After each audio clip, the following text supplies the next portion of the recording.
Hello दोस्तों, नमस्कार। आपके अपने चैनल हिंदी मिरर पर फिर से आपका स्वागत है। दोस्तों, जैसा कि आपको मालूम है, आपके जो है प्रैक्टिस सेट चल रहे हैं हिंदी मिरर पर और आपके अभी तक 8 प्रैक्टिस सेट हो चुके हैं। आज आपका ये 9वां प्रैक्टिस सेट है और जो ये 8 प्रैक्टिस सेट आप कर चुके हैं, ये मुझे लगता है सभी को पसंद आएंगे। इनमें जितने भी क्वेश्चंस हमने कराए हैं वो सभी क्वेश्चंस आपको कुछ अलग लगे होंगे और कुछ आपके करे हुए होंगे। तो इससे क्या हुआ, आपकी प्रैक्टिस बहुत अच्छे से चल रही है और आज ये 9वां प्रैक्टिस सेट है, इसमें बने रहिए दोस्तों। इसी के साथ आपकी जो है यूनिट जो है मैंने बंद शुरू की हुई है। दोबारा से हम कंसेप्ट क्लियर कर रहे हैं आपका।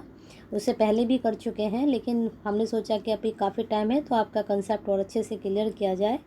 तो फर्स्ट यूनिट में जो आपका पहला टॉपिक है उसकी 2 हम आपको करा चुके हैं वीडियो, एक और डालेंगे अभी उसकी, क्योंकि वो बहुत टॉपिक लेंदी है।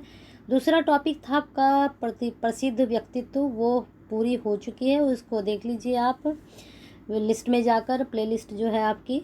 अब शुरू करेंगे आपका जो तीसरा टॉपिक है। तीसरा आपका है खेल समाचार से संबंधित। वैसे खेल से मैं संबंधित काफ़ी वीडियोस आपको बनाकर दे चुकी हूँ, मुझे लगता है वो सभी आपको पसंद आई होंगी, लेकिन अब नए तरीके से आपकी खेल समाचार अब हमें करना है, सारे टॉपिक एक साथ क्लियर करने हैं, जो इसकी सीक्वेंस से करने हैं, जिससे क्या है आपका फ्लो बना रहेगा।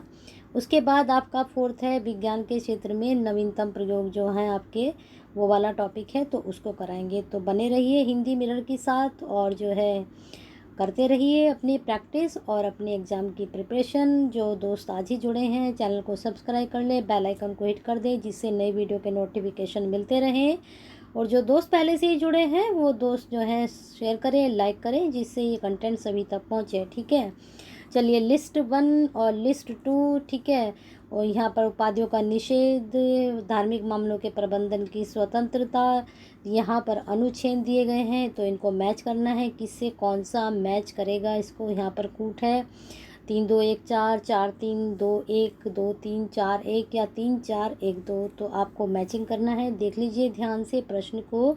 इधर जो है आर्टिकल्स हैं और इधर आपको बताना है कि किससे कौन सा संबंधित है, यानी कि कौन से अनुच्छेद में कौन सा टाइटल आता है। तो आपकी जानकारी के लिए बता देते हैं, अगर आपने लगाया है डी 3 4 1 2 तो आप बिल्कुल सही जा रहे हैं। 3 4 1 2 तो मैच कर लीजिए। पहले में आपका जो है तीसरा जाएगा।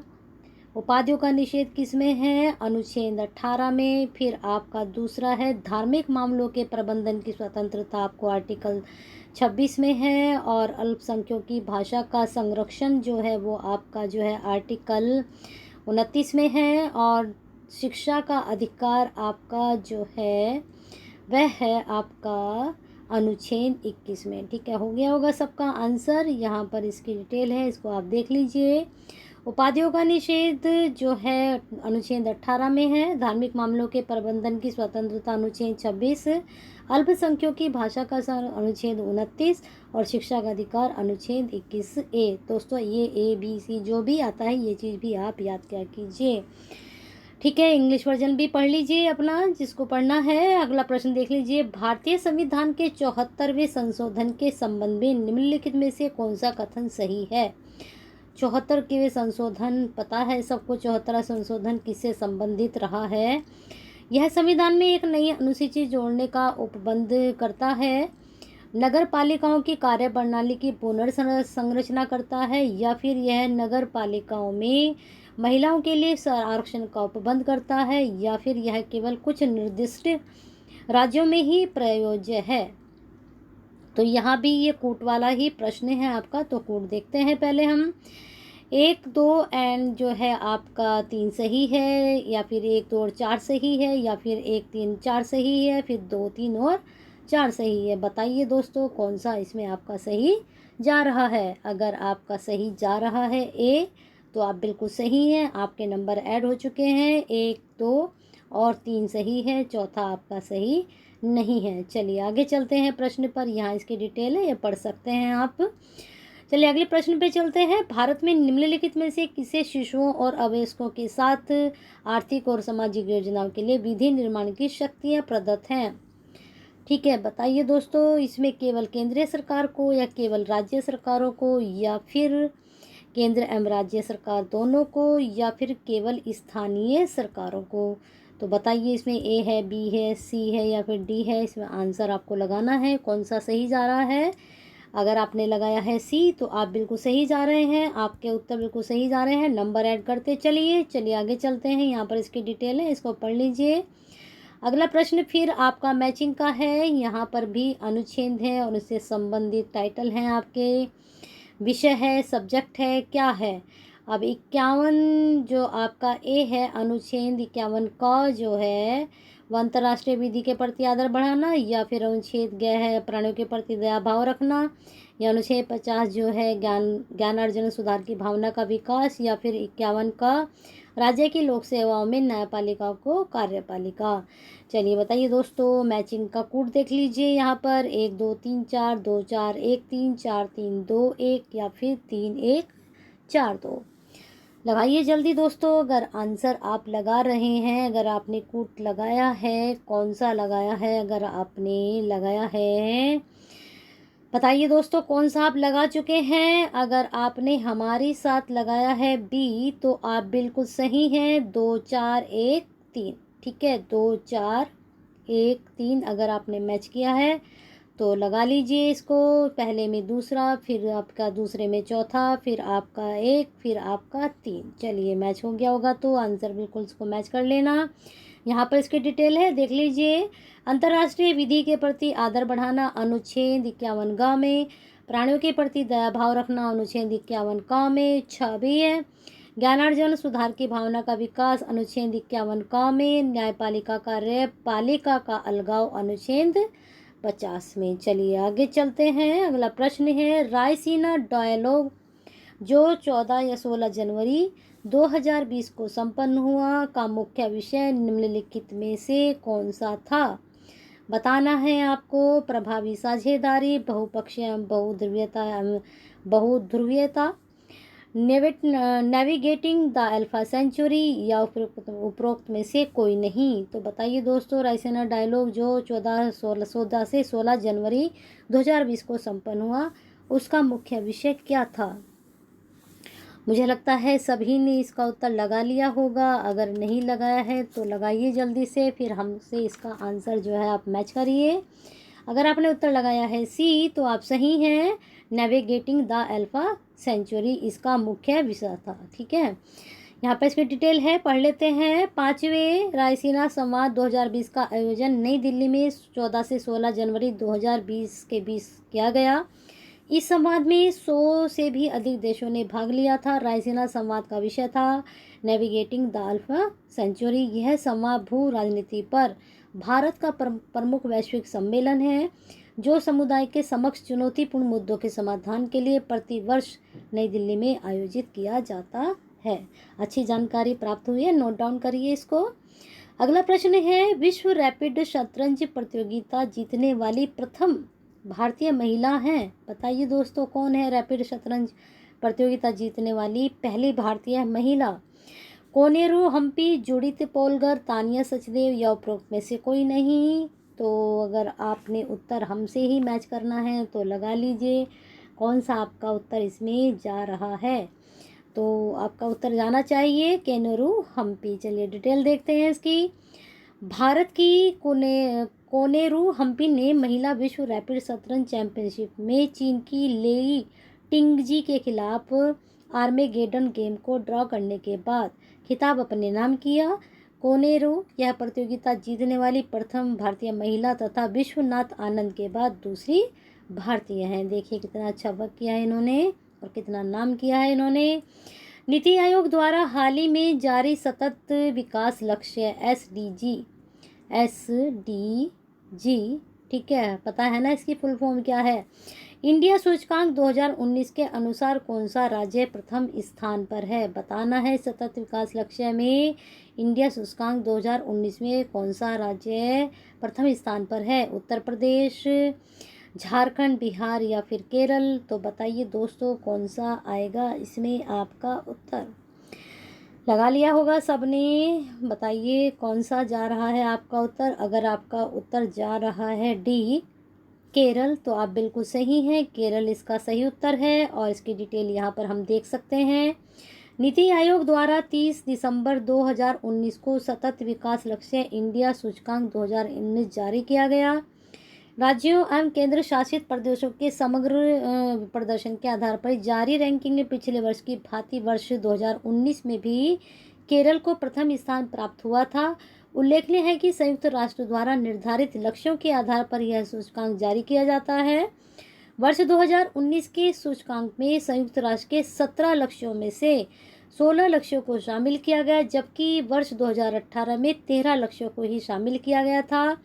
शीर्ष रैंकिंग पर प्राप्त करने वाले राज्य हैं, पहले पर केरल, फिर दूसरे पे हिमाचल, फिर तीसरे पर आंध्र प्रदेश, फिर तेलंगाना, फिर तमिलनाडु। आपको एक के साथ सिर्फ इतनी जानकारी प्राप्त हो चुकी है और इतनी जानकारी आपको ये पसंद भी आई होगी। पसंद आ रही है तो साथ साथ लाइक एंड शेयर करते रहिए वीडियो को। निम्नलिखित में से किस देश में जनवरी 2020 में भारतीय नौसेना ने ऑपरेशन वनीला प्रारंभ किया? बहुत अच्छा प्रश्न है, जरूर नोट डाउन करें इसको। तो बताइए दोस्तों, किस देश में जनवरी 2020 में ऑपरेशन वनीला आरंभ हुआ है? श्रीलंका, मेडागास्कर, मालदीव या फिर ओमान? लगाइए दोस्तों जल्दी से आंसर। हमारे साथ अगर आप हैं तो आप मेडागास्कर पे लगाएंगे, अगर नहीं है तो आप और कहीं लगा रहे होंगे। देख लीजिए डिटेल। जनवरी 2020 को ऑपरेशन वनीला भारतीय नौसेना द्वारा मेडागास्कर में आए चक्रवाती तूफान डायने से प्रभावित लोगों की सहायता के लिए आरंभ किया गया। नोट डाउन कर सकते हैं। पॉइंट ऑफ निम्नलिखित में से देशों में से किस देश ने दिसंबर 2019 में G20 देशों की अध्यक्षता जापान से प्राप्त की? बताना है क्वेश्चन में क्या। किस देश ने दिसंबर 2019 में G20 देशों की अध्यक्षता जापान से प्राप्त की है?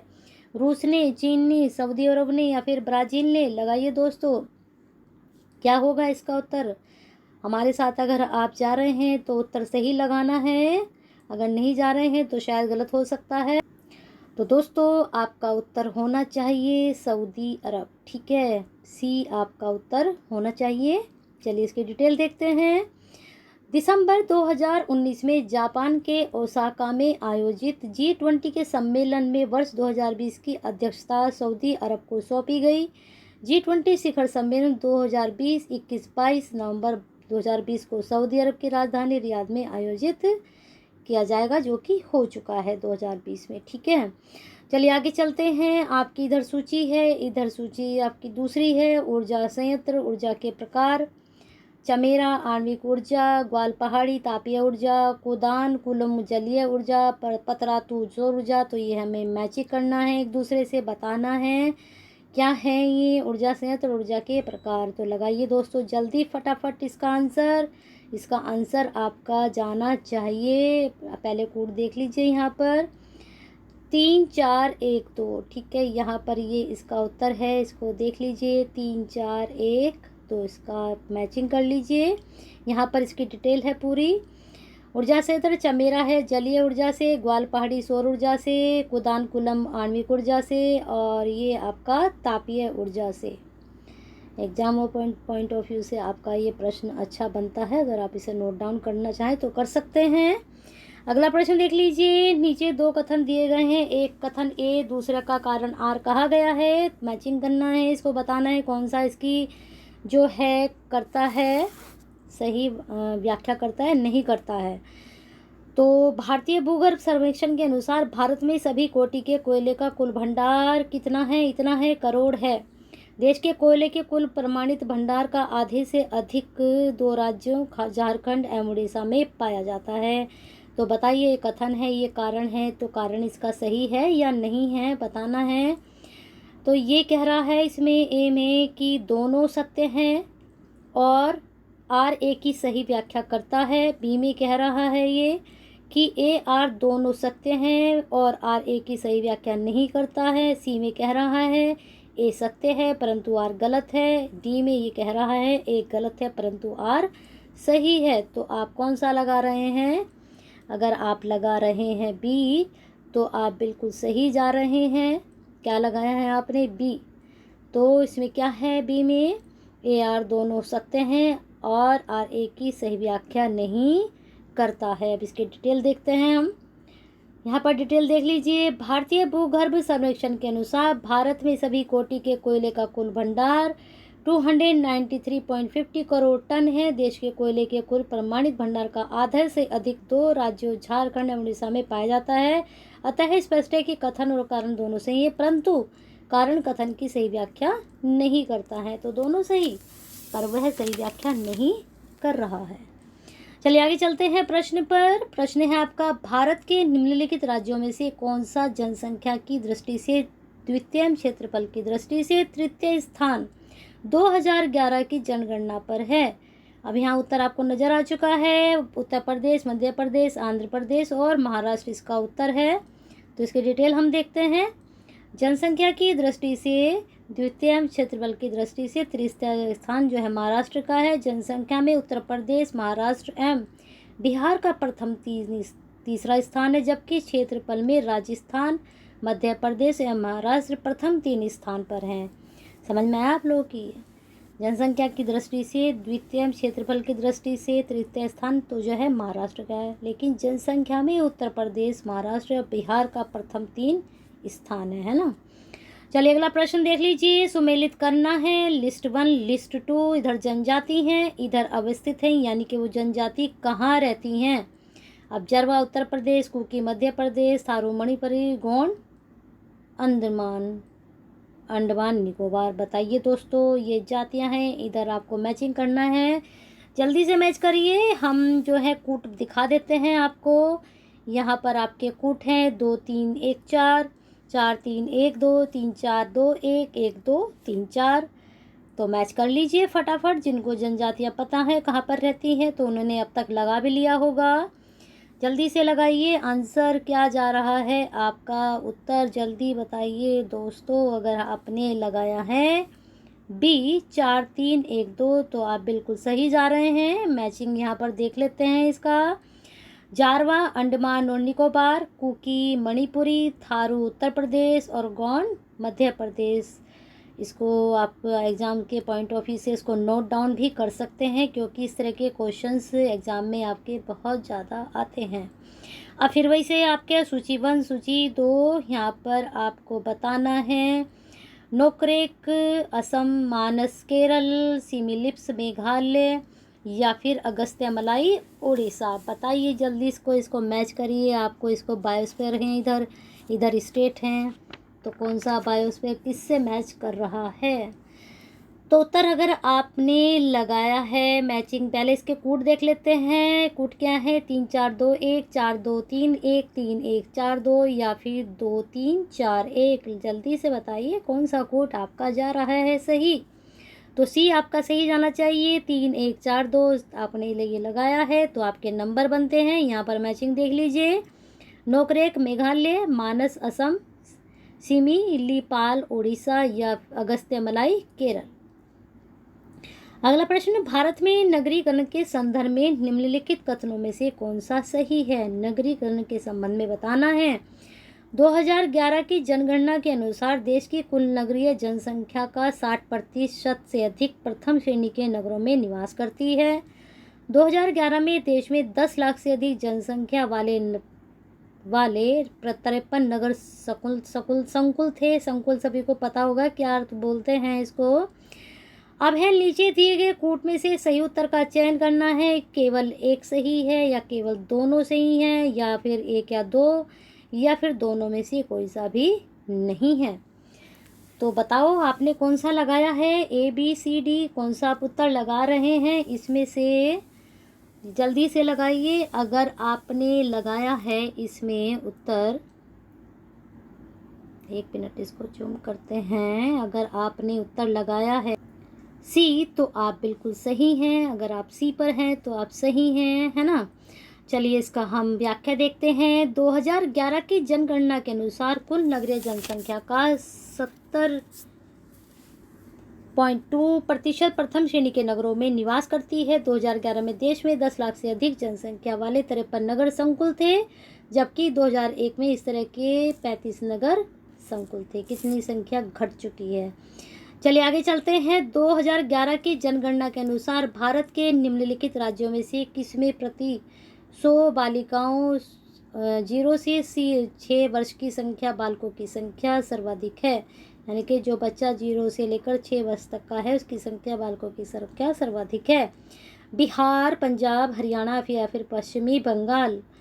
तो लगाइए जल्दी से उत्तर। आपका उत्तर, अगर आपने उत्तर लगा लिया है सी हरियाणा, तो आप बिल्कुल सही जा रहे हैं। 2011 की जनगणना के अनुसार भारत के निम्नलिखित राज्यों में से किस में प्रति 100 बालिकाओं की संख्या बालकों की संख्या से सर्वाधिक है। चलिए आगे चलते हैं। इस यहाँ पर देख सकते हैं आप इसकी डिटेल व्याख्या देख सकते हैं। अगला प्रश्न, भारतीय संविधान में निम्नलिखित में से किस कर्तव्य को मौलिक कर्तव्य के रूप में निर्धारित किया गया है। बताइए। देश की रक्षा करना, आयकर अदा करना, हमारी सांस्कृतिक संस्कृति, गौरवशाली परंपरा का परीक्षण, या फिर सार्वजनिक संपत्ति की सुरक्षा करना। ये आपका जो आंसर जाएगा कूट में जाएगा। नीचे दिए गए कूट सही उत्तर का चयन करना है। 1 2 या फिर 2 4 या फिर 1 2 4 या फिर 1 3 4। दोस्तों 4 यहाँ भी है, यहाँ भी है, यहाँ भी है, तो इसका मतलब 4 तो जरूर ही आएगा, है ना। अब देख लीजिए 2 यहाँ पर भी है, यहाँ पर भी है, लेकिन यहाँ 2 नहीं है और 1 यहाँ है, 1 यहाँ है। इस तरह के तरीके भी बहुत अच्छे आपके अगर एग्जाम में कूट वाले प्रश्न आते हैं तो आप इस तरह से कर सकते हैं। मैंने आपको एक एलिमिनेट वाला भी बताया था कि जिसमें आप श्योर होते हैं ABCD में, तो वहाँ आप एलिमिनेट कर सकते हैं। 2 में से आप चूज़ कर सकते हैं आंसर को। बहुत तरीके होते हैं दिमाग लगाने के। सारा कोर्स आपका पढ़ा हुआ नहीं आता है हमेशा। कोई भी हो, कितना भी ज्ञानी हो, कितने भी आप अपने मास्टर हों अपने सब्जेक्ट के, लेकिन हमेशा पेपर 100% आपका पढ़ा हुआ नहीं आता है। तो हम उसको तरीके से, अपने दिमाग से, अपनी ट्रिक से हम उसको क्वालिफाई करते हैं। ठीक है, तो आप ट्रिक लगाइए, देखिए कौन सा आपका आंसर इसमें सही जा रहा है। तो आपका उत्तर इसमें जाना चाहिए 1 3 4। ठीक है, चलिए इसकी व्याख्या देखते हैं। स्वर्ण सिंह समिति की अनुशंसा पर 1976 में 42वें संशोधन के द्वारा भाग 4 के और अनुच्छेद 51 का में मूल कर्तव्य को जोड़ा गया। मूल कर्तव्य में देश की रक्षा करना, सार्वजनिक संपत्ति की सुरक्षा करना, हमारी संस्कृति की गौरवशाली परंपरा का संरक्षण आदि प्रमुख हैं। आपको अब एक के साथ इतने सारे पता चल गए हैं और ये भी पता चल गया कौन सी समिति के संशोधन में ये बताया गया और 42वें संशोधन के द्वारा ऐसा हुआ, है ना। एग्ज़ाम के पॉइंट ऑफ व्यू से आपकी जानकारी बहुत अच्छी है, इसको नोट डाउन करें। नीचे 2 कथन हैं जिनमें से एक कथन को A और दूसरे कारण R कहा गया है, तो बताना है।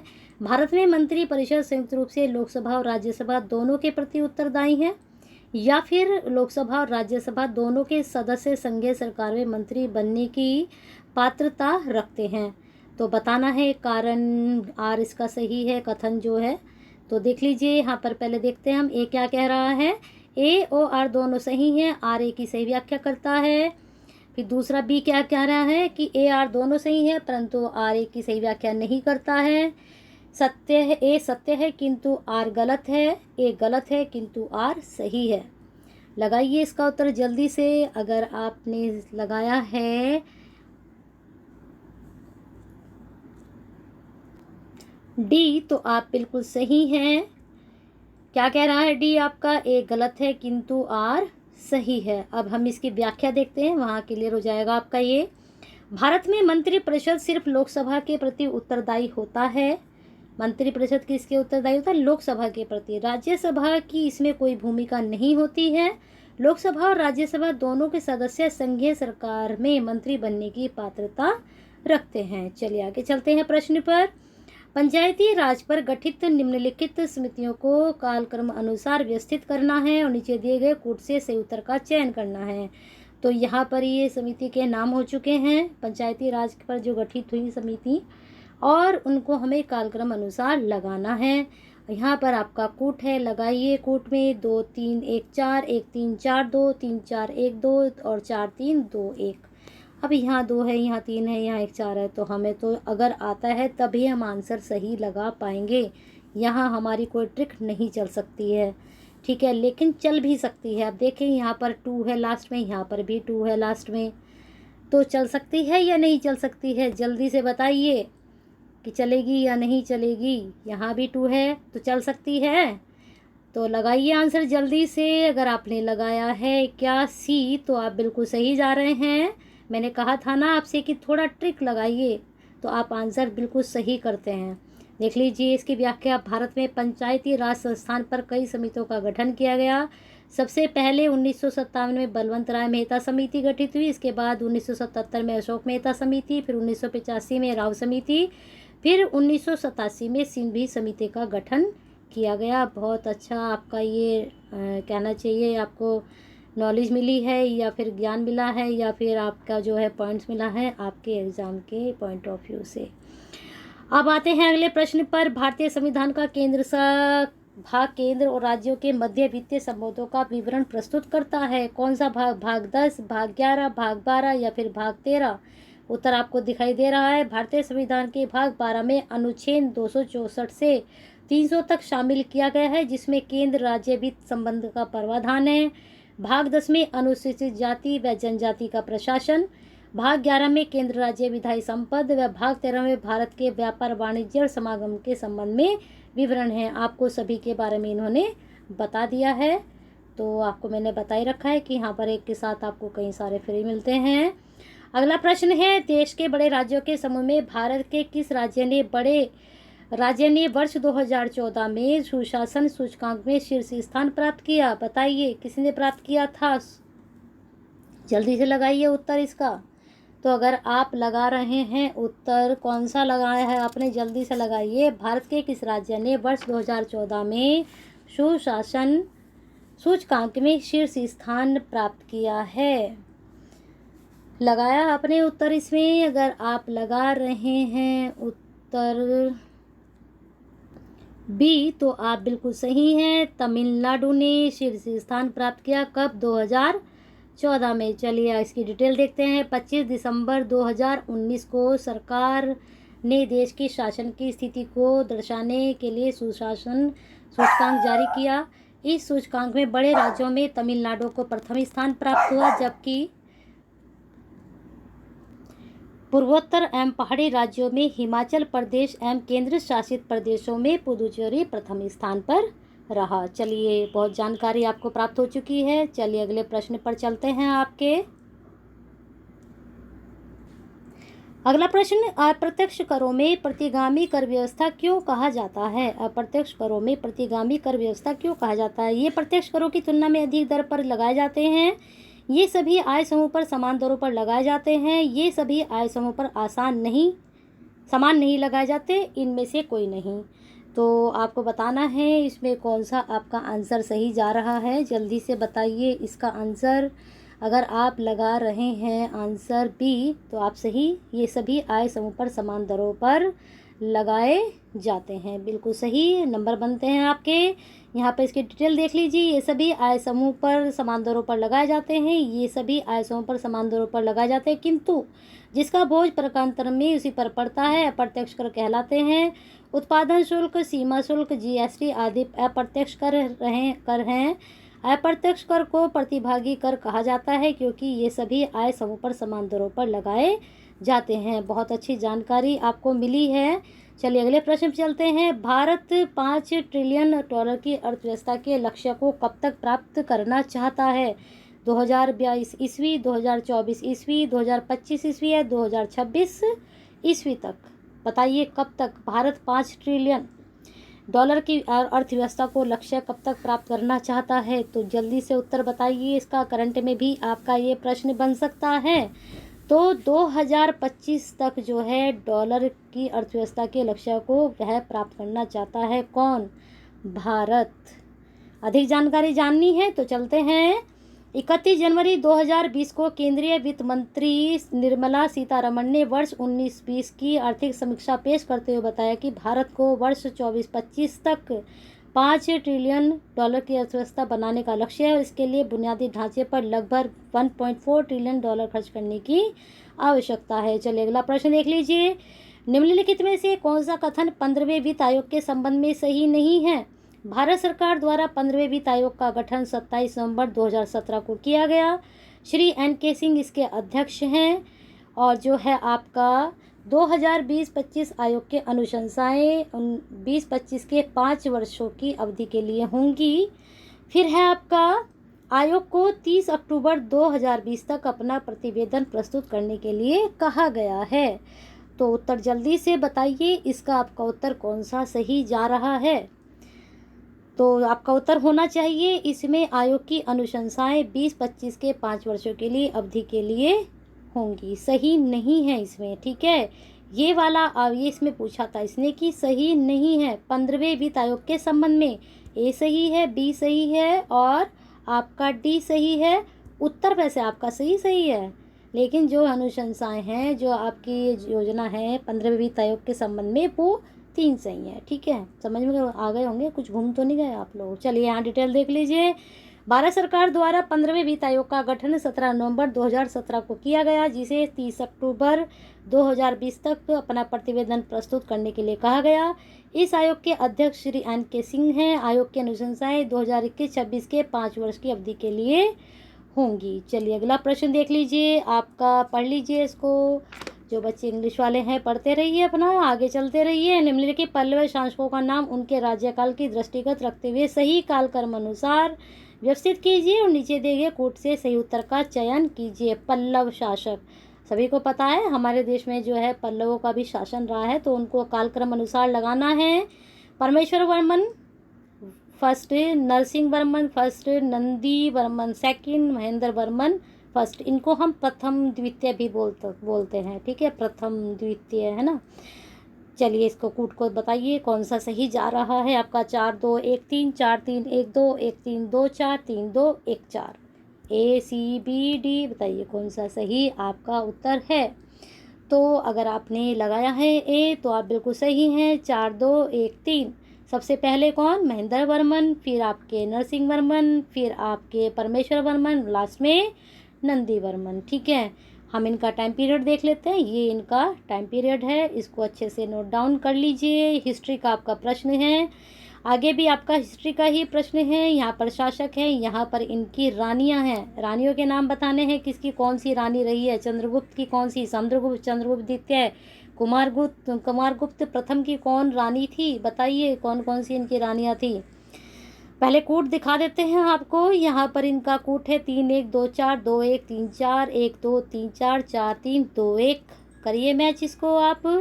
अगर आपने मैच कर लिया है तो हम आंसर आपको बता देते हैं। आपका उत्तर जाना चाहिए 3-1-2-4। देख लीजिए इसकी व्याख्या, यहाँ पर देख लीजिए। चंद्रगुप्त की जो पत्नी थी कुमार देवी, समुद्रगुप्त दत्ता देवी, चंद्रगुप्त द्वितीय की कुबेर नागा, कुमारगुप्त फर्स्ट की अनंत देवी। तो इस प्रकार से आपके प्रश्न कंप्लीट हो चुके हैं। और वीडियो अगर पसंद आई है तो लाइक एंड शेयर बनता है, करिए ज़रूर। और हिंदी मिरर के साथ जुड़े रहिए। प्रश्न अगर अच्छे लग रहे हैं तो कमेंट कीजिए। जिस प्रश्न में आपको शिकायत रहती है उसको बताइए। और अगर आप इनसे अतिरिक्त और अधिक ज्ञान रखते हैं और अधिक नॉलेज रखते हैं तो हमारे साथ शेयर कीजिए, क्योंकि आप सभी असिस्टेंट प्रोफेसर का पेपर देने जा रहे हैं। तो मुझे लगता है सभी लोग जो हैं काफ़ी स्टैंडर्ड की जो है बुद्धि रखते हैं, बुद्धिवादी हैं आप। तो बुद्धिजीवियों के साथ जो है हम जुड़े हुए हैं और हमारे साथ जो है ये लोग भी जुड़े हुए हैं। आप हमारे साथ जुड़े हुए हैं, हम आपके साथ जुड़े हुए हैं। तो अपना जो ज्ञान है शेयर कीजिए और हिंदी मिरर के साथ ऐसे ही जुड़े रहिए।